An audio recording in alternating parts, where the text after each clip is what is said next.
Hey, everybody. Welcome to the show. This is Everything Money Podcast. Paul, we're doing something different today. How are you? We are. We're doing our original This is our original sit-down Joe Rogan-style podcast we're looking to get into, and we're here. We have our third-time guest. Yes. All right. I'm special. Yes, you are special. I love it. So many ways, Jameson. Third-time guest. Short bus, after school. This is Jameson It's Reeves. gonna be like that, but yes. This is Jameson Reeves. He is the owner of Full Grip Games, a gaming and card store in Akron, Ohio. I met you because I moved to Akron. I had to find some Magic the Gathering, some nerdy Magic dealers, and we struck it off. I've spent way too much money with you down at the shop. You know not this. too much. And why are we having him on? Folks, if you have watched YouTube or the news lately, there are a lot of late 20-something YouTubers and influencers who are getting back into the game of Pokemon, Paul. Now, I know... So it is a game, right? It is. It is a game, a collector card game. So it's both a game and a collector card sort of community where buying, selling, and trading goes on. So big names like Stephan, Paul, he's already yawning. Big names like Stephan, Logan Paul, and Logic. Paul, you know I love Logic. Have recently... You don't use it, though. Recently... shots fired, man down. Have recently gotten into Pokemon, or at least they've always been into it, and it's resurfacing. So, Jameson, first of all, tell us a little bit about this crate. Why are we doing this on the Everything Money Show? I've been trying to convince Paul for a long time that I think there is some value in collecting things. You're full of crap, by the way, because I've offered you money to do your Magic the Gathering, and you never took me up on it. So I would say Paul offered me about he wanted to invest about $1,000 into Magic, and Jameson's chuckling as I know, because that will get you just a few packs nowadays, Paul. Well, then it gets you a few packs. So if you want the big numbers, you're gonna have to bump those up the big numbers, Paul. Like more like couple zeros. Yeah, the big boys. Couple zeros. But Jameson, tell us a little bit about what is going on in this Pokemon. And you wanted to toot your own horn, because you told us touting horns. You told us many months ago about this crate. Tell us again what happened. Well, I mean, basically the same thing happened with Pokemon that happened with Magic, kind of as you spoke of to begin this. A lot of people, in their early 20s, mid 20s, early 30s, were playing this game when they were kids. They got a little bit older. They got real jobs, disposable income. Mm-hmm. Now they want to collect the things that they had as children. And I think the same thing happened with Logan Paul, with Logic. But Logan Paul's young. I don't know his age. How old is he? Like 26? Mid 20s. Something like that. That's about the same age, I think. These three guys and everyone. So you were telling us months ago this is going to happen. You were showing me this stuff in the stores. Yep. But what have you seen? And Paul, I know you don't want to hear about this as an investment, but I have told you as a huge nerd that these Magic cards have never gone down, and Paul chuckles at that because he says everything comes in cycles. So I thought that the economic turndown would drastically hit the gaming market. You sound like I'm anti this stuff. I'm not. You are very much. No, I'm not. That's a lie. Well, I That's think an absolute lie. I'll run numbers for you. Go ahead. I'll give you It's not even about too. that, though. It's about, guys, I'm just sitting there saying when Seth had like 20% of his net worth into Magic the Gathering cards, I was like, bro, that's a lot. I still do. Good boy. I have like 95%. So well, you also have I get that, but you have a business that it's a little bit different. But he has lower overhead, so like he's in a better position because he doesn't have fixed costs every month that he has to pay. It's employees, a Closets physical store. But this is your job. This is your business. You know what I mean? It's my passion. It's a little. It's not like if all of a sudden Magic the Gathering goes away, you're going to stop selling stuff. You're going to sell other things. You know what I mean? You'll sell other collectibles. It's all Magic the Gathering for him. So if it goes away, he lost 20% of his net worth. Yeah. And I think the term, when you talk to Magic or Pokemon fans, the idea of it going away sounds preposterous. Of course, right? Just like every bubble. Yeah.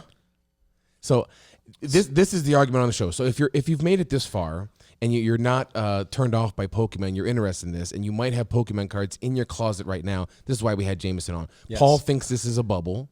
No, I'm just sitting there saying if you go on, the things you say about it sound like a bubble. It could very well be great and wonderful, but if you think it's only going to go up, that is the first sign of a bubble, is when people say it will never go down. That's literally the very first thing. Is it a bubble? Question, do people think it'll ever go down? The answer is no, then it probably is. I mean, that's literally the first step. Now, that said, I talked to you about baseball cards beforehand. Yes. I'm all in favor of super rare cards and things like that where they can't be made again.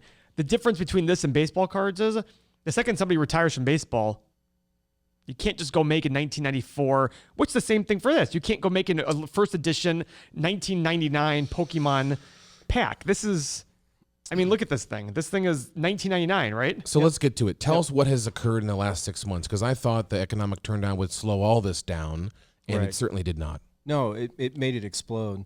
I mean, there's a lot of factors in regards to that. I mean, the people being unemployed, they're getting the stimulus check. They want to spend their money on something. Now, didn't they need that money, Paul? Didn't they need that money to pay for their rent and their car? They were making more money on unemployment than they were making at their jobs. You've heard this too, Paul, right? I mean, it is what it is. And I mean, I can't explain the exact reason why collectibles in, a situation like this, increase in value, but they typically do. And this isn't the first time that it's happened. There's a couple things I want to point out too. The difference between these cards, Magic cards, and baseball cards. So I would put Pokemon and Magic in the same category, and then baseball cards in their own category. Yes, because there's 5, 10 different companies that produce baseball cards. I think that was the downfall of baseball cards, Paul, is once Top and Donruss got famous, then you had all these spin-offs. They started making and just publishing thousands of cards. And they can all print the same player. So what card is more valuable than the other of the same player? Whereas with these particular games, Magic and Pokemon, there's only one company that produces each of them. Mm-hmm. So I think it increases the value exponentially for these two products over baseball cards. Because you're not going to have 10 different printing presses printing the same cards. You have one. Yeah, I mean, the same thing goes, like you're saying. Same thing goes for Magic. They, guys, Pokemon Magic, they have sort of a first edition, a second edition, much like the 1997 Topps edition. And so, getting a hold of those super rare first edition cards, which is what a lot of these famous YouTube folks are into, is obviously those first edition, very hard to find. Yep. And so, like, how did you know this was coming? Because you were into this. This game has been around, but has laid pretty dormant for a while. Am I wrong? Yeah, yes, somewhat to a certain extent. Well, I mean, at heart, I'm a Magic guy. So, I mean, I've been a Magic vendor for the past 10 years. Mm-hmm. And what happened a few years ago is that I was vending the large events for Magic the Gathering, and I just saw the market going in a direction that I didn't like. So, what I was doing is I was searching for another game that I could invest in, that I could get behind, that I felt had potential, and Pokemon was really that. So then what I ended up doing is I constructed a team at the shop that were Pokemon centric, right? Everybody was interested in Pokemon. We got a Pokemon streamer at the shop. My buyers know how to buy Pokemon cards. They're interested in the game. And as that happened, then I started studying the market and seeing how undervalued the game was, and how undervalued the cards were. And what made you determine that? Great question. My past experience through Magic. So I just applied the same principles in the market history that I saw with Magic, and then I felt that the same thing was going to occur with Pokemon as well. Now, the other deciding factor, and most people probably don't know this, Pokemon itself, Pokemon, is the largest IP in the world. The largest IP in the world. Intellectual property. Yeah, so you want to let that sink in. That's very important. What do you mean by largest? Star Wars, like all of those other IPs, it's the largest. But you mean in terms of value or in terms of number of? I mean, what is it? Yeah, in terms of value. Okay, I would say, and exposure. Star Wars and exposure. It's the largest IP in the world. You have video games. You have cartoons. You have plushies, you have cards, you have, if I didn't say clothing lines, video games. I mean, like, he is right. It's the largest IP in the 92 world. billion. Hello Kitty is 80 billion. Winnie the Pooh is 75 billion. Still hanging on with Winnie the Pooh. That's highest grossing media franchises of all time. I see. So that's massive. Like, think about that, right? For a second. That puts this game and these cards into a different realm. It's It's not like anything else. Like the market, the market cap that it has is exponentially higher than anything else. And especially from a collectible standpoint, if there are rare cards and rare, items from this game or this IP, you want to have those, because there's going to be more people that have more dollars that are willing to spend those on this IP than anything else. If you like what you hear, make sure you smash that like button in the bottom corner. Make sure you subscribe, Paul. The podcast and the show is going crazy. Normally we talk about stocks, but today it's this, because real estate. I certainly see my Magic as silly as it sounds, somewhat of an investment, because I've only ever seen them go up. Yep. And like not any investment, but like some investments, certainly a bubble could pop and things. So let me ask you a question: how much are they going up by every year? That's so interesting. there was a spike this year. So right, overall. So if I bought a card in 2010 for $100, what's it worth today? I'll give you an example. We can use what we have in front of us. As Show the folks what you have. Great idea. So these are base set Charizards. This is the third printing of these. I was purchasing these on the secondary market between, say, $50 and $75. And when? In that time frame. 2010. Later than that. In the past 3 years. Okay. In the past 3 years. These are between $500 and $750 a piece. So you don't think that's going to continue in that growth level, do you? No, not at all. It's going to go up. Okay, so let's do the math there. So it's gone up 10 times in 3 years, right? Okay. Do you know what that return is? 10 times in 3 years. No, let me know. Well, It is 215% a year. Okay. Okay, so if you think it's going to get better, Yep. call it 250% a year. Okay. For how long? There's going to be between 1 to 4 increases. So there's going to be 1 to 4 levels in which. I thought you were saying like forever. No, not forever. That's what I was asking. You don't think it's going to go up forever like that? No, okay. That's not the way. That's things why my head blew up there. I was like, that's not the way things work. Even with Magic cards, they've gone up, gone down. It's similar. They're similar to stocks. No stock just continues to go up. Yeah, I think it sees fluxes. It's ups and downs. And that's the whole point. That's what I'm. No. What, Paul? Well, because a lot of people do think like these things are just going to keep going up. I mean, when you say it's going to keep going up, I hear that and go, you love the fact that it's gone up so much so fast. I don't want you to expect that. No, not all the time fast. I mean, this has been a slow process. I wanted to ask you, and I've done it before. 215% a year for 3 years is slow. But before that, they were all going up. I mean, slowly. No. The value, the market was undervalued 100%. Like people were not buying them. The values were not there. But from a smart investor standpoint, you wanted to soak up as much as you possibly could because you knew I want it was to going clarify occur. something. Go ahead, Paul. This is not an investment. This is a speculation. I'm okay with that. But everybody uses the term investment very loosely. I'm not criticizing this, but investment is something that you have to that you can get some sort of value from besides the growth in price. Oh, so as it grows, like a home, like a real estate, as it grows in value, or you get a piece of cash flow from a dividend. They're or investments now. They were speculation before. No, they're always speculation. Oh. But anyway, by the way, it doesn't mean it's wrong. It doesn't mean it's wrong. It just means like the definition of investment is something that you can have a reliability that it'll stay up in value, you'll get your value. And if it doesn't, you still get some other form of income back to compensate. So for example, if I bought this Pokemon, for example, a piece of real estate, if I buy an apartment building for $1 million and it gives me $80,000 a year. Yep.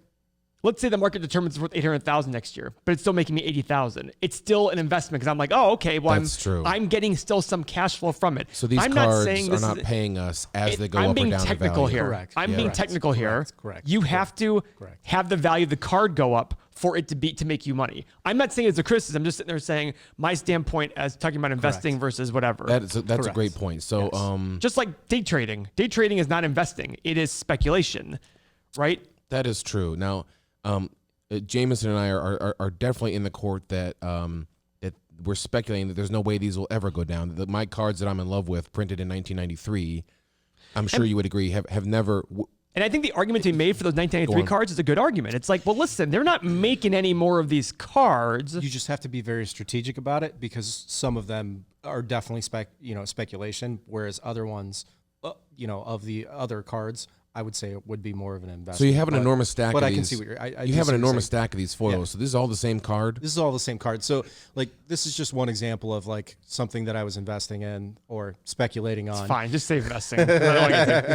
When did you buy those? These, no exact date for each of them, but on average. Within the past 3 years, like 1 to 3 years. So why do you hold them for so long? Because I knew that the market was undervalued. Oh, okay. I knew the market. So when are you going to sell them? Now that's key too. Is So there's going to be, like I said, I think that there's going to be 4 levels to the increases, probably around the second or third. I'm going to start liquidating slowly in the second. The third increase, then I'll start liquidating. So, because more. my thought is, how many cards do you have there? Like 41, 42. And you paid $50 for them? Yep.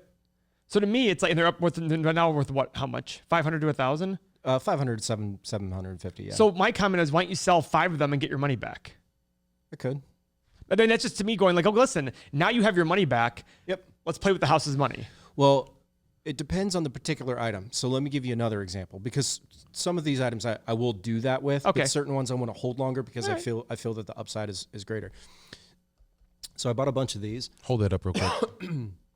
It's an Evolutions pre-release kit. That's all sealed, by the way, everybody. Yep. So my cost basis on these are $40 each On the box. on the box. Yeah, Okay. the box itself. These are worth at bare minimum $1,000 a piece. You have now. boxes of these I saw at the shop, right? Yeah, I have some. I have some. Yes.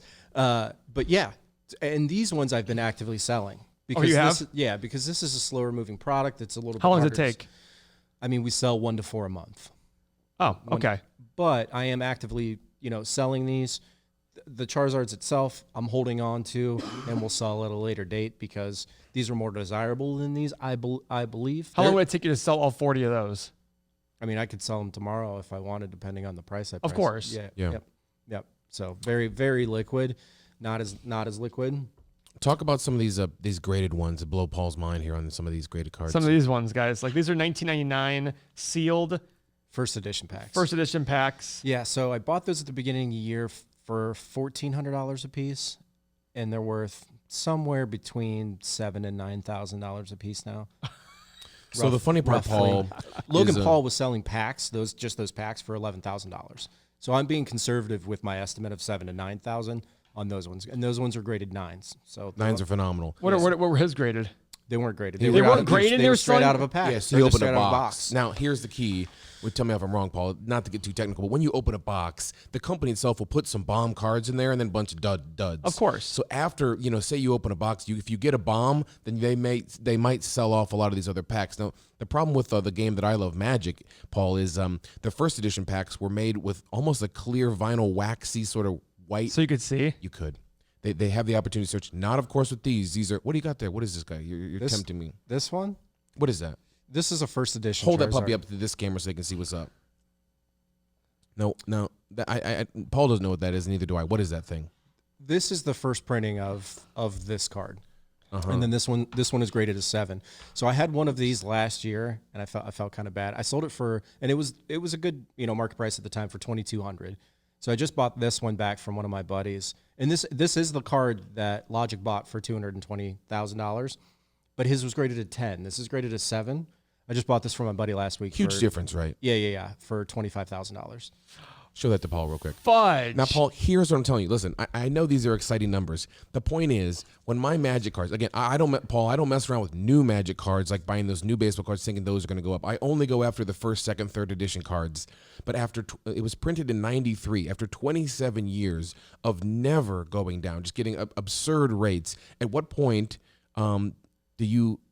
and on top of all that, it's incredibly fun, Paul. Yeah. So not only is it's exciting, it's fun, and you can play with them, unlike baseball cards. Which Well, you're is not playing with this. No, there's this a lot is of for true collectors. Yeah, there's a lot of collectability with Pokemon. Listen, I've always, I like collecting rare things. Seth was You're always into watches. You're into art. and rare currency. That's right. Seth was once in my bedroom, laying on my bed.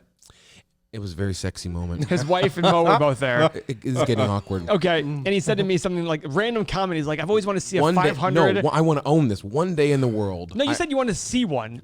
That too. Yeah. I mean, I really want a $500 bill and then a $1,000 bill. And Paul says, I literally go, I've got one of each. And I went to my safe and pulled it out in there. And they're not super expensive. I mean, $1,500 maybe, at $2,000. I mean, they're nice. I mean, I could literally go to the mint. Or I could go to the U.S. Treasury right now and say, or a bank even, and say, give me my 1,000, give me my 500. I told but it was Paul, funny this is the ultimate flex, is go to a local restaurant.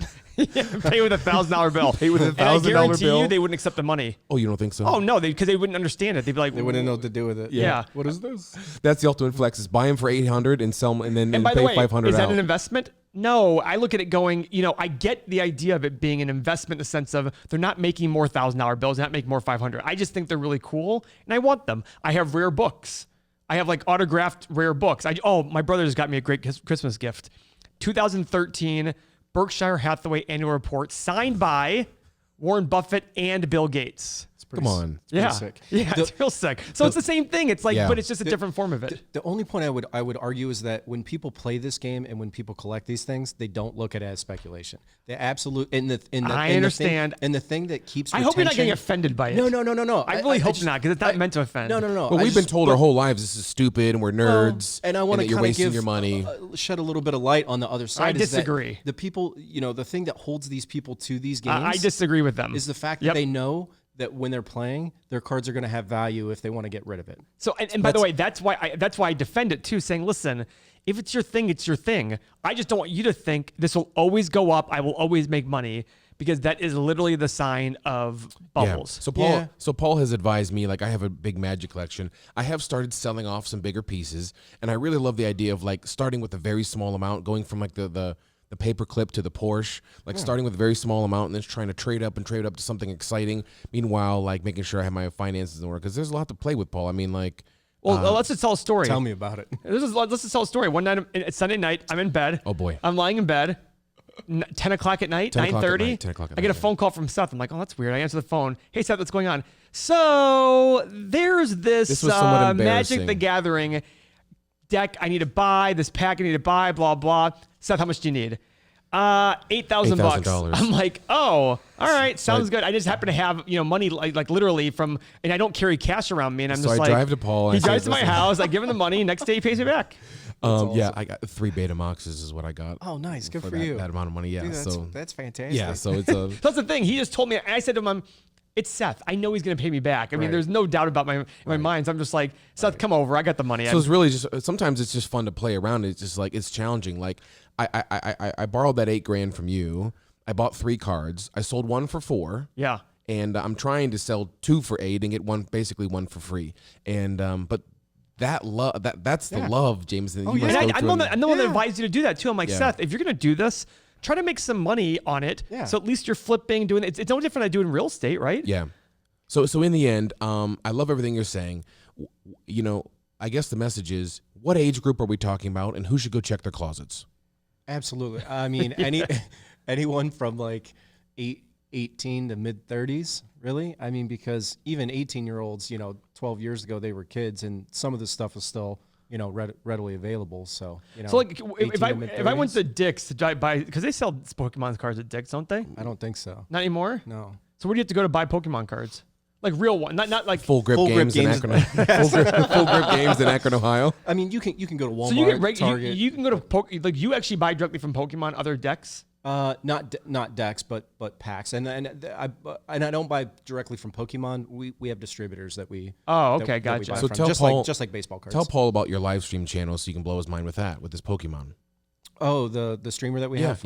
Yeah, he's got, I think, like 45 or 46,000 subs. I mean, he streams 5 days a week. What's he talk about? Just like different cards that come in? He just plays Pokemon online. That's it.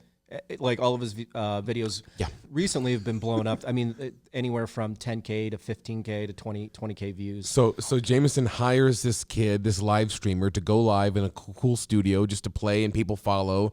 43,000 subs, and of course you're pushing them all to your website, fullgripgames.com, and you're in your brick and mortar store here in Akron, Ohio. So yeah, Paul, I want. Can I give another shout out? Please do. Go ahead. We actually started working with another website. It's Derium's. How do you spell that? DERIUM''S. He's got 500K subs, and playing Pokemon all day. He does pack openings. Okay. Yeah, Paul, big money now. We'll do this one day. Yeah, and we will get a pack beta and open it up right here on the show. For somebody to have 45,000 subs like your guy has, he probably makes good money every year in terms of advertising. Yeah, and he gets paid a salary too. Yeah, no, it's great for everybody. And you make money from him how? He's direct advertising. So, I mean, that's the best advertising you could absolutely get, because So what's your volume at now? Like when we met like a year ago, you were doing $1.2 million a year. No, I told him he didn't have to come on the show and start sharing numbers, but he had a really good year. I'm sorry, but I won't do it. Okay. No, you don't have to then. Seth just goes on his own and gives the rules. That's right. No, I don't mind. I mean, business got to be up a ton. Last month we did $450,000 in sales. You see, Paul. Yeah, there's nothing to say about sales. Yeah, is there a reason? Is there a reason? Was it like a fluke month, or was it progressing? Well, that's kind of why I was pitching Darium's as well. We've partnered with them where we're helping him with his back end and everything like that. And his sales are very high. Why don't you have a Louis hoodie now? I mean, this is incredible. That is a Louis hoodie, Bob. Paul. I'm conservative. You know what I mean? Let's keep this rolling. And everyone will get paid. I mean, so your profit numbers are up four or five times. Profit numbers they're relatively. I don't want to say flat, but about the same. But the volume's higher, so like you know what I mean. The actual I guess profit. That's what I mean. The bottom line profit's got to be up a ton. Yeah, it is. I mean, the percentages are the same. Similar, but yeah. Who cares? But yeah. Go to your closet, look in there, sell your cards to Jameson at Full Grip Games in Akron. Sell your Magic cards to me, Paul. What'd you say this is worth? About $7,000 to $9,000. So if I came to you with exactly this, what are you paying me for that? That's a good question. Well, the first thing I would ask is, what would you want for it? That's a great question too, Paul. What would make you happy? Well, you told me I'll do the Pawn Stars thing. You told me it's worth 7 to 9, so I'll take 7 to 9. I can't stand that. I hate that. Yeah. Right. That's a great Like question. 4 to 5. Okay, that makes sense. So double up. Yeah. And by the way, folks, for all you greedy assholes out there, that's okay. He needs to make money, and usually it's a double up kind of thing. So And for a normal person to try and sell a pack like that on eBay with you're gonna have with 2 reviews, you're gonna have a hard time selling that. Yeah. Plus, I mean, I'm gonna sit on it for a long time. I've already had this one for 9 months, and I haven't even thought of selling it. So. Yeah. And of course, with this wave, you're going to have fakes, so Jameson can certainly authenticate these cards for you, which is incredibly difficult, Paul. Especially for Magic, you have to get loops and scales out. It's tough. So anyway, by the way, this company right here. Go on. Oh, there it is. Look at this collector's So should we do this? Well, I don't have you mic'd up and all that stuff. Oh, F. Okay, guys. This is the company. Collectors Universe is a publicly traded company. See that stock price from early 2000 to now? Early 2020. Do you see that? They are slammed. I mean, look at this. They went from like $18 a share up to $68 in the last 9 months. Mm-hmm. That's incredible. Yep. They're slammed. Clearly, their PE is 57, though. It's pretty high. But their gross margin, look at their gross margin, 60%. Pretty good. Printing money, Paul. Yep. But that's an overpriced company for sure. Yep. All right. Thanks for joining us. We'll have you back. Absolutely. I'm glad that you're doing so well. Thank as you. a fan of your store, as a fan of your person. I don't think there's a single person we wanted on the show back more and more than Jameson. It's just an interesting topic. Yeah, just because of how like. I mean, like I said, if you've made it this far, folks, if you hadn't, some people are going to see Pokemon and turn off. Well, this is my point, everybody. Go ahead. Everybody who wants to start some super amazing, awesome business, guys, he sells Pokemon cards and makes a F-load of money doing it. Just stop trying to act like you need to have some tech company and some amazing. Yes. Sell Pokemon cards. It does not matter. Do something, work hard at it. Yeah, just do something you like a lot. And grind. Yeah. A lot of hours. Make sure you like the button there, hit the thumbs up. Make sure you subscribe and follow Full Grip Games in Akron. And thanks for coming on. We'll have you on again. Thanks, Jameson. Thanks, guys. See you.